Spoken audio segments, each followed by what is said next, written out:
नमस्कार।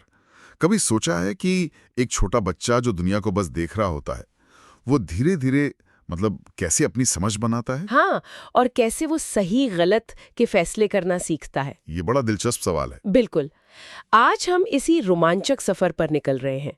बच्चों और किशोरों में सोच और नैतिकता का विकास असल में होता कैसे है। हमारे पास कुछ मनोवैज्ञानिक सिद्धांतों से जुड़े स्रोत हैं। और हम कोशिश करेंगे कि इन स्रोतों से जरूरी बातें निकालकर इस पूरी प्रक्रिया को थोड़ा आसान भाषा में समझें। इस सफर में हमारे गाइड होंगे 3 बड़े नाम। पहले जीन पियाजे, जिन्होंने बताया कि बच्चे खुद अपनी समझ कैसे बनाते हैं। फिर लिव वाइगोत्स्की, जिनका जोर समाज और भाषा के रोल पर था। और तीसरे लॉरेंस कोहलबर्ग, जिन्होंने नैतिक सोच मतलब सही गलत की सोच के विकास को समझने की कोशिश की। हाँ, और हमारा मकसद सिर्फ इन सिद्धांतों को आप कह सकते हैं रटना नहीं है, बल्कि ये देखना है कि ये अलग अलग नजरिए मिलकर कैसे हमें ये समझने में मदद करते हैं कि इंसान की सोचने की शक्ति और सही गलत की समझ, हाँ, वो परत दर परत कैसे विकसित होती है। ये एक तरह से दिमागी विकास की कहानी है। तो चलिए शुरू करते हैं। सबसे पहले जीन पियाजे, स्विट्जरलैंड के थे ये। पियाजे ने बच्चों को देखने का नजरिया ही बदल दिया है ना? बिल्कुल। उन्होंने कहा कि बच्चे नन्हे वैज्ञानिक हैं, लिटिल साइंटिस्ट्स। नन्हे वैज्ञानिक मतलब ये चुपचाप बस जानकारी सोखते नहीं है? नहीं, बिल्कुल नहीं। वो दुनिया के साथ प्रयोग करते हैं, एक्टिव रहते हैं और खुद अपनी समझ बनाते हैं। वो ज्ञान के सक्रिय निर्माता हैं, एक्टिव कंस्ट्रक्टर। ये सुनकर तो लगता है कि हर बच्चा अपने आप में खोज करता है। हाँ, पियाजे का यही मानना था। और उनकी सोच को समझने के लिए कुछ चीजें अहम हैं। एक है स्कीमा। स्कीमा, ये क्या होता है? आप इसे दिमाग में जानकारी का एक फोल्डर समझ सकते हैं। किसी चीज या कॉन्सेप्ट के बारे में हमारी जो मौजूदा समझ है वो स्कीमा है। जैसे कुत्ते का उदाहरण लें। हाँ, जैसे कुत्ता का स्कीमा 4 पैर होते हैं, भौंकता है, पूंछ होती है। ये हमारी बेसिक समझ है। ओके। और पियाजे का मानना था कि बच्चे लगातार कुछ न कुछ करके एक्टिविटी ही सीखते हैं और अपने स्कीमा बनाते या बदलते रहते हैं। अच्छा, इसीलिए उन्हें रैडिकल कंस्ट्रक्टिविस्ट कहते हैं कि ज्ञान बाहर से नहीं अंदर से बनता है। सही, ज्ञान हम खुद बनाते हैं अपने अनुभवों से। दिलचस्प। और पियाजे ने कहा था कि इस ज्ञान निर्माण में 4 चीजें मदद करती हैं, MESE, यानी परिपक्वता, अनुभव, सामाजिक अंतःक्रिया और संतुलन। आपने कहा था संतुलन सबसे खास है, वो क्यों? देखिए, संतुलन एक तरह की दिमागी शांति या बैलेंस है। जब बच्चा कुछ नया देखता है या कोई नई जानकारी मिलती है, कोई नई सिचुएशन, हाँ, कोई नई सिचुएशन, तो उसका जो पुराना स्कीमा है, जो पुरानी समझ है, वो हिल जाती है। एक तरह का कंफ्यूजन या असंतुलन पैदा होता है। हाँ, दिमाग में खलबली मच जाती है। बिल्कुल। अब दिमाग इस कंफ्यूजन को दूर करना चाहता है, वापस बैलेंस में आना चाहता है। इसके लिए वो 2 रास्ते अपनाता है। 2 रास्ते कौन कौन से? पहला है आत्मसात, एसिमिलेशन। इसमें नई जानकारी को पुराने स्कीमा में फिट करने की कोशिश होती है। मतलब पुराने फोल्डर में ही नई फाइल डालने की कोशिश। हाँ, जैसे बच्चे ने कुत्ते देखे हैं, अब वो पहली बार घोड़े को देखता है। 4 पैर हैं, बड़ी पूंछ है, वो उसे शायद बड़ा कुत्ता कह दे। ये आत्मसात है। अच्छा, समझ गया। और दूसरा रास्ता? दूसरा है समायोजन, अकोमोडेशन।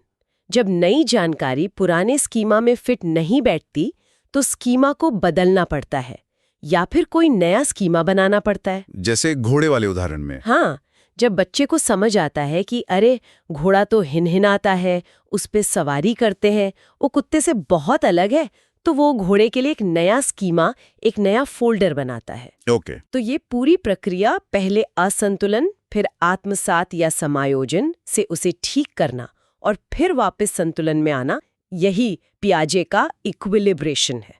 और ये साइकिल लगातार चलता रहता है। वाह, ये तो दिमाग का एक लगातार चलने वाला एडजस्टमेंट प्रोसेस है। पियाजे ने इस विकास को कुछ खास पड़ावों या स्टेजेस में भी बांटा था, है ना?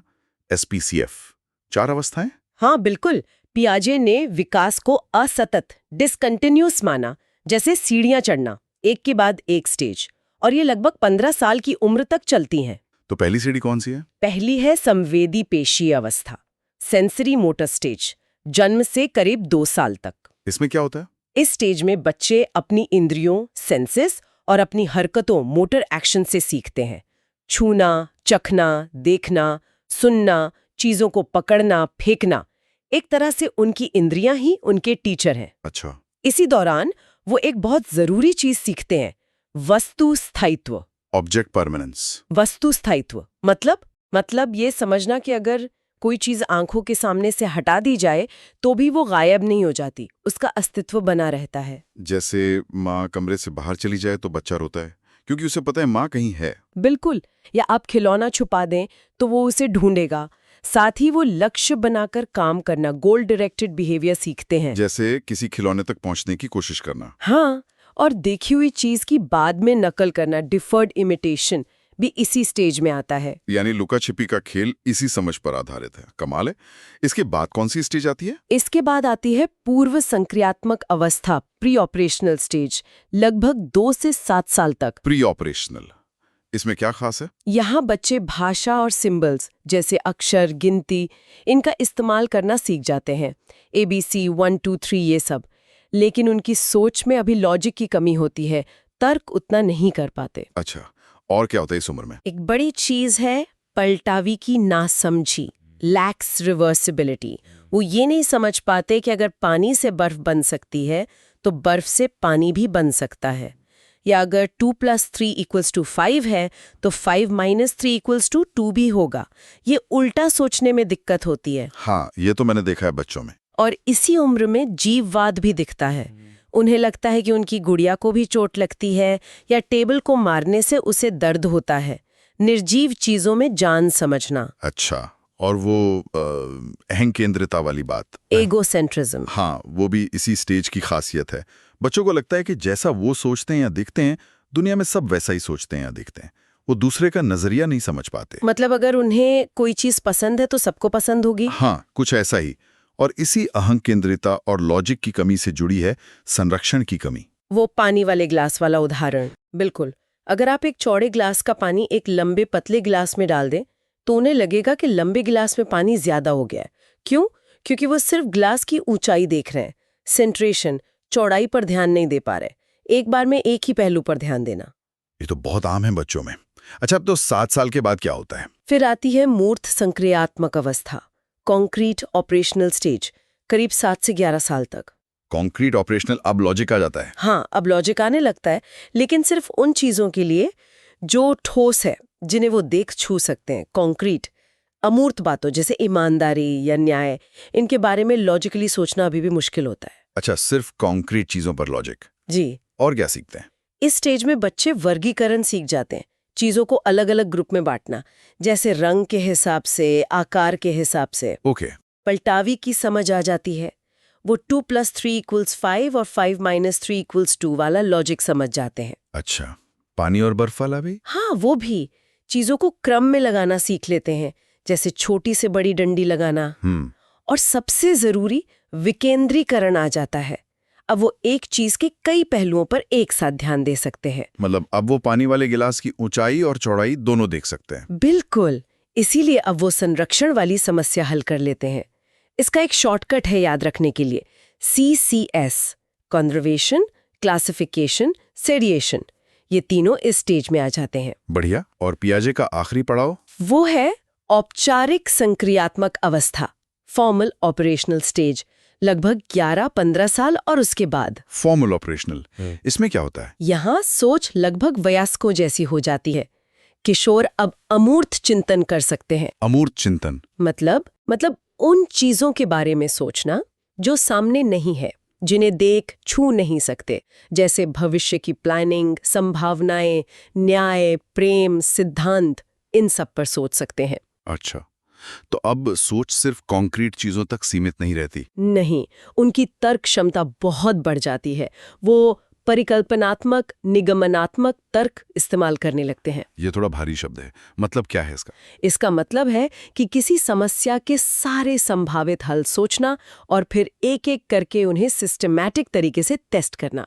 जैसे साइंस के एक्सपेरिमेंट में होता है ना, आप अलग अलग परिकल्पनाएं बनाकर टेस्ट करते हैं। ओके, समझ गया। और वे सामान्य नियमों से खास नतीजे निकालना, डिडक्टिव रीजनिंग भी सीख जाते हैं। तो पियाजे ने हमें दिखाया कि कैसे एक बच्चा अपने अनुभवों से जूझकर एक्टिव रहकर अपनी दिमागी संरचनाएं यानी स्कीमा बनाकर दुनिया को समझता है, स्टेज बाय स्टेज। हाँ बिल्कुल। लेकिन एक सवाल उठता है, क्या बच्चा ये सब अकेले ही करता है?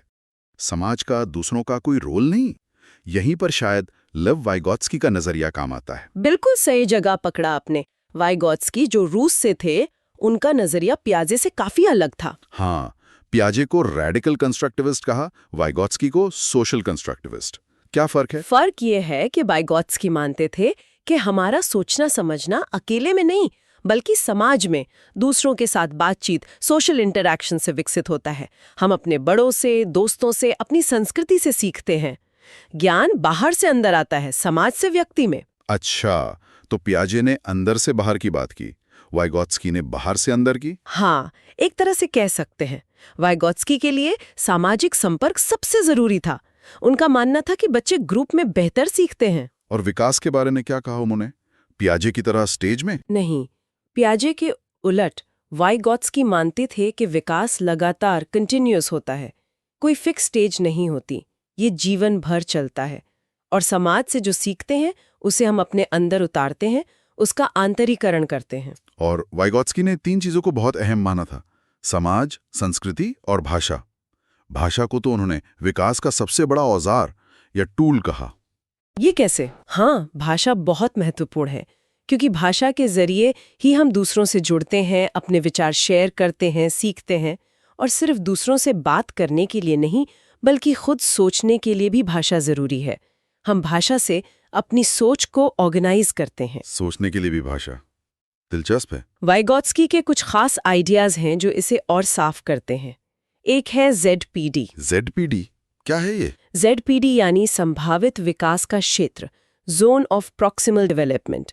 ये वो दायरा है जहां बच्चा कोई काम अकेले नहीं कर सकता, लेकिन किसी की मदद से कर सकता है। अच्छा, मतलब सीखने का वो जोन जहां मदद काम आती है। हाँ, मान लीजिए बच्चा अकेले 5 तक गिनती जानता है। ये वो है जो वो खुद कर सकता है, पर थोड़ी मदद से शायद वो 10 तक सीख सकता है। तो 6 से 10 तक का जो दायरा है वो उसका ZPD है। और 10 के आगे? शायद 20 तक वो अभी मदद से भी नहीं सीख सकता, तो वो ZPD के बाहर है। ZPD वो स्वीट स्पॉट है जहां सिखाना सबसे असरदार होता है। समझ गया। तो ये मदद कौन देता है ZPD में? वो है MKO, अधिक जानकार अन्य। MKO, ये कौन हो सकता है? कोई भी, टीचर, माता पिता, बड़ा भाई बहन, कोई दोस्त, या आजकल तो कंप्यूटर या कोई ऐप भी। बस शर्त ये है कि वो उस खास चीज में सीखने वाले से ज्यादा जानता हो। अच्छा, और ये MKO जो मदद देता है उसे क्या कहते हैं? आपने स्कैफोल्डिंग का जिक्र किया था। हाँ, वही है स्कैफोल्डिंग। स्कैफोल्डिंग हिंदी में पाड़ या मचान कह सकते हैं। ये वो अस्थायी मदद या सपोर्ट है जो MKO बच्चे को ZPD में सीखने के लिए देता है। जैसे साइकिल सिखाते हुए पीछे से पकड़ना। बिल्कुल सही उदाहरण। शुरुआत में आप सहारा देते हैं, फिर धीरे धीरे कम करते हैं, और जैसे ही बच्चा बैलेंस बना लेता है, आप छोड़ देते हैं। ये स्कैफोल्डिंग है। ये सिर्फ शुरुआत में दी जाने वाली गाइडेंस है, परमानेंट नहीं। और आपके लिए स्रोतों में जो सहयोगी प्रोजेक्ट्स या सहकर्मी शिक्षण जैसी बातें थीं, हाँ, वो सीधे वाइगोत्स्की के विचारों पर आधारित है कि हम एक दूसरे की मदद से मिलकर बेहतर सीखते हैं। सीखना एक सामाजिक क्रिया है। वाइगोत्स्की ने भाषा के इस्तेमाल पर भी कुछ कहा था, जैसे बच्चे खुद से बातें करते हैं। हाँ, उन्होंने भाषा के 3 रूप बताए। पहला, सामाजिक वाक, सोशल स्पीच, जो 2 साल के आसपास शुरू होता है, यानी दूसरों से बात करना। ठीक है। दूसरा, निज वाक, प्राइवेट स्पीच, करीब 3 साल से।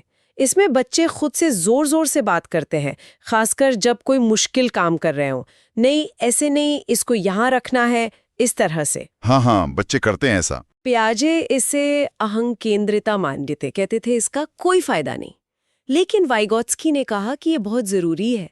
बच्चे इसके जरिए खुद को निर्देश देते हैं, अपनी सोच को गाइड करते हैं, प्लान बनाते हैं। अच्छा, तो ये बेकार नहीं है। बिल्कुल नहीं। ये सेल्फ रेगुलेशन के लिए महत्वपूर्ण है। और तीसरा है मौन आंतरिक वाक, साइलेंट इनर स्पीच, जो 7 साल के बाद आता है। अब बच्चे मन ही मन सोचने लगते हैं बिना बोले। वो प्राइवेट स्पीच अंदर चली जाती है। कमाल है। तो पियाजे ने दिमाग के अंदर की यात्रा दिखाई, वाइगोत्स्की ने बाहर समाज और भाषा का असर, दोनों कितने अलग हैं, फिर भी विकास को समझने में मदद करते हैं। दोनों के नजरिए अलग हैं, पर दोनों ही बहुत प्रभावशाली रहे हैं। अब आते हैं नैतिकता पर। सही और गलत की समझ कैसे विकसित होती है, इसके लिए हमें लॉरेंस कोहलबर्ग के पास चलना होगा। लॉरेंस कोहलबर्ग एक अमेरिकी मनोवैज्ञानिक थे। वो पियाजे के काम से काफी प्रभावित थे, खासकर नैतिक विकास वाले हिस्से से। लेकिन उनका फोकस थोड़ा अलग था। क्या अलग था? कोहलबर्ग का ध्यान इस पर नहीं था कि कोई क्या फैसला लेता है, जैसे चोरी करना सही है या गलत। उनका ध्यान था उस फैसले के पीछे दिए जाने वाले तर्क पर, नैतिक तर्क पर। अच्छा, मतलब क्यों कोई चीज सही या गलत है, ये ज्यादा जरूरी था। हाँ, सही गलत को पहचानना नैतिकता है, लेकिन उस तक पहुंचने की जो विचार प्रक्रिया है वो नैतिक तर्क है। और कोहलबर्ग इसी तर्क के विकास को समझना चाहते थे। और उन्होंने इसे समझने के लिए कुछ दुविधा वाली कहानियां इस्तेमाल की, जैसे वो हाइंस दुविधा। हाँ, हेन्स की कहानी उनकी सबसे मशहूर नैतिक दुविधा है। कहानी यह है कि हेन्स नाम का एक आदमी है, उसकी पत्नी बहुत बीमार है, मरने वाली है। एक ही दवा है जो उसे बचा सकती है, लेकिन वो दवा बनाने वाले फार्मासिस्ट ने उसका दाम बहुत ज्यादा रखा है, 10 गुना। हेन्स बेचारा पैसे जमा नहीं कर पाता। अब सवाल ये है कि क्या हेन्स को अपनी पत्नी की जान बचाने के लिए वो दवा चुरानी चाहिए? मुश्किल सवाल है। हाँ, लेकिन कोहलबर्ग के लिए जवाब हाँ या नहीं से ज्यादा महत्वपूर्ण था कि जवाब देने वाला उसके पीछे कारण क्या बता रहा है। क्यों चुरानी चाहिए या क्यों नहीं चुरानी चाहिए? इसी क्यों से वो नैतिक तर्क के स्तर का पता लगाते थे। तो उन्होंने तर्क के कुछ स्तर या लेवल बताए? हाँ, कोहलबर्ग ने नैतिक विकास के 3 मुख्य स्तर बताए और हर स्तर के अंदर 2 अवस्थाएं हैं। तो कुल मिलाकर 6 अवस्थाएं हुई। पहला स्तर कौन सा है? पहला है पूर्व परंपरागत स्तर, प्री कन्वेंशनल लेवल। ये छोटे बच्चों में होता है, लगभग 4 से 10 साल की उम्र तक। इसमें नैतिकता का आधार क्या होता है? यहाँ सही गलत का फैसला बाहरी नतीजों पर टिका होता है, सजा से बचना या इनाम पाना। नियम इसलिए मानो क्योंकि तोड़ने पर डांट पड़ेगी या सजा मिलेगी, अवस्था 1। या फिर इसलिए मानो क्योंकि बदले में कुछ मिलेगा, लेन देन वाली बात, अवस्था 2। जैसा तुम मेरे साथ करोगे वैसा मैं तुम्हारे साथ। नैतिकता बाहरी कंट्रोल पर आधारित होती है, अंदर से नहीं आती। यानी अगर मैं पकड़ा नहीं गया तो ठीक है वाली सोच कुछ हद तक? हाँ, खासकर पहली अवस्था में सजा का डर मुख्य होता है। दूसरा स्तर है परंपरागत स्तर, कन्वेंशनल लेवल। ये कब होता है? ये किशोरावस्था और ज्यादातर वयस्कों में आम है। यहाँ सही गलत का फैसला सामाजिक नियमों, परिवार की या समाज की उम्मीदों और कानूनों पर आधारित होता है। अच्छा, मतलब समाज क्या कहता है, कानून क्या है, ये जरूरी हो जाता है। हाँ, अवस्था 3 में अच्छा लड़का अच्छी लड़की बनने की चाह होती है, दूसरों की नज़र में अच्छा दिखना, उनकी स्वीकृति पाना। अवस्था 4 में कानून और व्यवस्था बनाए रखने पर जोर होता है। नियम इसलिए मानने चाहिए क्योंकि वो समाज के लिए जरूरी है, ड्यूटी है। ज्यादातर लोग इसी स्तर पर ऑपरेट करते हैं। और तीसरा स्तर? आपके स्रोतों में गांधी और मंडेला जैसे नाम थे इसके लिए। हाँ, वो है उत्तर परंपरागत स्तर, पोस्ट कन्वेंशनल लेवल। ये सबसे ऊंचा स्तर है और सब लोग यहाँ तक नहीं पहुँच पाते। इसमें क्या होता है? यहाँ व्यक्ति सामाजिक नियमों और कानूनों से ऊपर उठकर अपने खुद के नैतिक सिद्धांतों के आधार पर फैसले लेता है। अवस्था 5 में सामाजिक अनुबंध, सोशल कॉन्ट्रैक्ट और व्यक्तिगत अधिकारों की समझ होती है। लोग मानते हैं कि कानून लोगों की भलाई के लिए हैं, लेकिन अगर वो अन्यायपूर्ण हो या बहुमत के अधिकारों का हनन करें तो उन्हें बदला जा सकता है, जैसे वोटिंग अधिकार के लिए लड़ना या शांतिपूर्ण विरोध प्रदर्शन। और अवस्था 6? अवस्था 6 है सार्वभौमिक नैतिक सिद्धांत, यूनिवर्सल एथिकल प्रिंसिपल्स। यहाँ व्यक्ति न्याय, समानता, मानवाधिकार जैसे सार्वभौमिक सिद्धांतों के प्रति पूरी तरह समर्पित होता है, चाहे इसके लिए उसे समाज या कानून के खिलाफ ही क्यों न जाना पड़े। अपनी अंतरात्मा की आवाज सबसे ऊपर होती है। Gandhi, Martin Luther king, Nelson Mandela जैसे लोग शायद इसी स्तर का प्रतिनिधित्व करते हैं। ये तो बहुत ऊंची बात है। लेकिन कोहलबर्ग के सिद्धांत की कुछ आलोचनाएं भी हुई हैं, आपके स्रोतों में जिक्र था। हाँ, बिल्कुल। एक बड़ी आलोचना कैरल गिलिगन ने की थी। उनका कहना था कि कोहलबर्ग का सिद्धांत पुरुषों पर केंद्रित है, क्योंकि उन्होंने अपने शोध में ज्यादातर पुरुषों को शामिल किया था। गिलिगन ने कहा कि महिलाएं शायद नैतिकता को देखभाल और रिश्तों के नजरिए से ज्यादा देखती हैं, जबकि पुरुष न्याय और नियमों पर ज्यादा जोर देते हैं। अच्छा, ये तो जरूरी बात है। और कोई आलोचना? हाँ, एक ये कि यह सिद्धांत शायद सभी संस्कृतियों पर समान रूप से लागू न हो, क्योंकि नैतिक मूल्य अलग अलग समाजों में अलग हो सकते हैं। हाँ। दूसरी आलोचना ये है कि यह काल्पनिक स्थितियों पर आधारित है। लोग हिंज की कहानी सुनकर जो कहते हैं, जरूरी नहीं कि असल जिंदगी में जब खुद पर वैसी स्थिति आए तो वैसा ही करें। सोचने और करने में फर्क हो सकता है। सही बात है। तो हमने देखा कि पियाजे ने बताया कि बच्चा अपने दिमाग से दुनिया को कैसे समझता है, वाइगोत्स्की ने समाज और भाषा के रोल को समझाया, और कोहलबर्ग ने नैतिक तर्क की सीढ़ियां दिखाईं। ये तीनों मिलकर एक काफी जटिल तस्वीर बनाते हैं कि बच्चे और किशोर कैसे विकसित होते हैं। हाँ, सही कहा। पियाजे का फोकस व्यक्ति पर था और विकास चरणों में होता है। वाइगोत्स्की का समाज पर, भाषा पर और विकास को उन्होंने सतत माना, और कोहलबर्ग ने नैतिक सोच के विकास के स्तर बताए। ये सिद्धांत हमें ये समझने में मदद करते हैं कि सीखने की प्रक्रिया कैसे काम करती है ना। बिल्कुल, ये हमें सिखाते हैं कि सीखना और विकसित होना सिर्फ जानकारी इकट्ठा करना नहीं है। ये एक सक्रिय प्रक्रिया है, जैसा पियाजे ने कहा। ये एक सामाजिक प्रक्रिया है, जैसा वाइगोत्स्की ने जोर दिया, और इसमें हमारी सही गलत की समझ का विकास भी शामिल है, जैसा कोहलबर्ग ने बताया। और वो जो शिक्षण विधियों का जिक्र था, सहयोगी परियोजनाएं, सहकारी शिक्षण, सहकर्मी शिक्षण, हाँ, ये सब इसी समझ पर आधारित हैं कि सीखना अकेले से बेहतर साथ में होता है, एक दूसरे की मदद से, सामाजिक संपर्क से। वाइगोत्स्की के विचारों का सीधा असर है इन पर। तो आज हमने पियाजे की 4 अवस्थाओं SPCF को समझा, वाइगोत्स्की के ZPD, MKO, स्कैफोल्डिंग और भाषा के महत्व को जाना, और कोहलबर्ग के नैतिक तर्क के 3 स्तरों और 6 अवस्थाओं को समझने की कोशिश की। हाँ, ये सब सिद्धांत हमें एक खाका देते हैं कि विकास का रास्ता कैसा हो सकता है। लेकिन एक सवाल है जो सोचने पर मजबूर करता है। क्या सवाल? सवाल ये कि विकास के ये रास्ते कितने पूर्व निर्धारित हैं। क्या हमारे अनुभव, हमारी शिक्षा या कोई खास ट्रेनिंग इस विकास की रफ्तार या दिशा को बदल सकती है, जैसा पियाजे, वाइगोत्स्की या कोहलबर्ग ने बताया है? मतलब हमारी क्षमताएं कितनी तय हैं और कितनी बदली जा सकती हैं? ये एक बड़ा प्रश्न है। वाकई ये सोचने वाली बात है। विकास की राह कितनी पक्की है और कितनी लचीली। उम्मीद है इस बातचीत से हमारे श्रोताओं को मानव विकास की इस फैसिनेटिंग प्रक्रिया को समझने में कुछ मदद मिली होगी और सोचने के लिए नए विचार भी मिले होंगे।